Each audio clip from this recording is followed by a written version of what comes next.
The Holy Land is a fascinating place. And the stories told in the Gospels of Matthew, Mark, Luke and John are now, of course, over 2,000 years old, and yet in many ways they're as modern as today's news stories. And this is so because they're the stories of largely ordinary people, with all their failures, successes, fears and hopes, but people whose lives were forever changed on the day that they met Jesus. So come with me now, back in time, to the streets, hills and homes where those events took place. Perhaps imagine that you are there.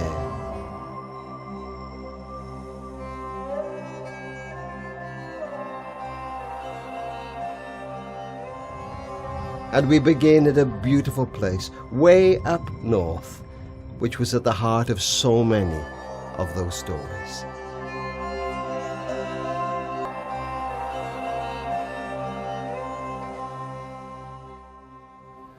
The Sea of Galilee is a beautiful place, 13 miles long, 8 miles wide, and although in the mornings it can often be very calm, the afternoons can be quite different.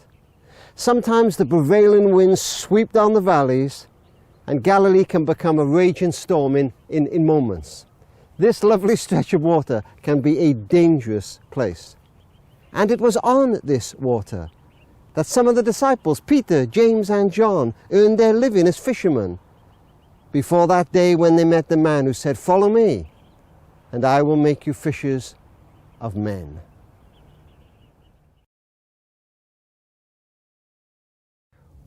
One day, the disciples took Jesus to the other side of the Sea of Galilee, the quieter side. And as they set off, all was well. But by the time they got to the middle of the sea, a storm was raging. Some of those disciples were fishermen, and they became afraid. They knew how dangerous that sea could be. But as the storm raged, Jesus was asleep in the back of the boat. And the disciples did their best to keep the little boat afloat, but eventually they were at their wits' end. They woke him and said, "Don't you care? Don't you care that we're going to drown?" They never forgot what happened next. He stood in the boat, in the storm. And he told the wind to stop and the waves to get down, as if he was talking to a puppy jumping up at a table. And immediately the wind stopped and there was a great calm. But now the disciples have another problem. A moment ago they were afraid of the storm, but now they are terrified of the man in the boat with them. And they say, "Who is this, that even the wind and the waves obey him?"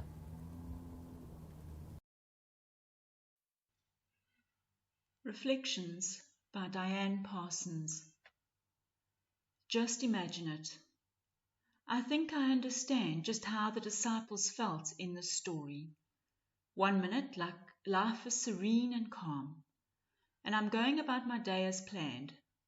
I think I know what the next few hours hold. But before you know it, I'm in the middle of a great storm that seems to have come out of nowhere. That storm may be of my own making, but at other times it's blown up because of circumstances outside of my control. At times like these, I'm glad there are friends in the boat with me. But as wonderful as those friends are, I soon realize that they are not enough, and it's then that I cry out to God. Sometimes that cry has been one of blame, and like the disciples, I've yelled, "Don't you care?"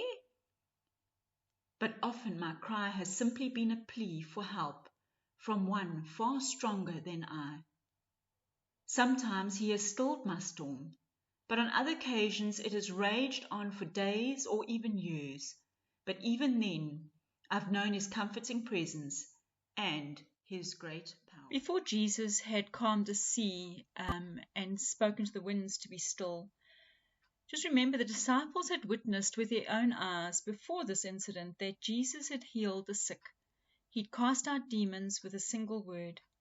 Jesus had shown them that he was powerful, good, and wise. Yet, while the waves were breaking over their own boat, threatening to sink it, the disciples were confronted with their unbelief.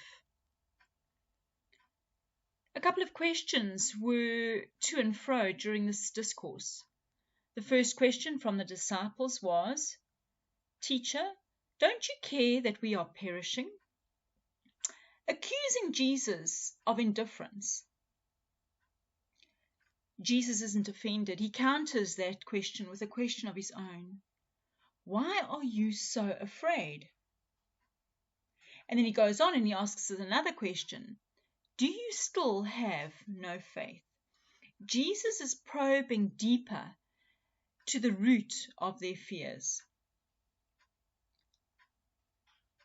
As Christians, storms can confront us with these same questions. Fear and faith, like a child's seesaw, are always vying for control. It's easy to say Jesus rules over all the universe, but it's harder to trust him personally when the earth is moving under our feet. We have a choice.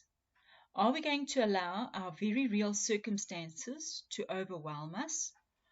Or are we going to take a conscious decision to keep our eyes on Jesus?